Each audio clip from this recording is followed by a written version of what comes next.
राम को पीढ़ी दर पीढ़ी अपने बच्चों की आत्मा में डालने वाले हम और आप हैं, और हमेशा अपने घर के बच्चों को बताएं कि राम हमेशा हर दिन नाम ले।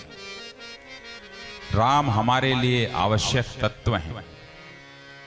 राम को हमेशा प्रतिदिन जब आप बिस्तर से उठते हो राम के नाम को जपिए।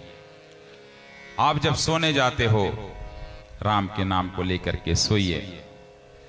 जब भी आप घर से बाहर जाते हो तो राम के नाम को लेकर के बोलो कि हे राम, मैं जा रहा हूं, रात को जब लौटूंगा तो मेरे साथ आना, मेरे साथ साथ चल, तुम्हें जल्दी कुछ विपत्ति नहीं घेर सकती। एक बार याद तो करो। और भक्तों में इतना संबल होता है, भक्त इतने ताकतवर होते हैं। राम को भगवान किसने बनाया सर? सबरी ने बनाया, केवट ने बनाया, जटायु ने बनाया।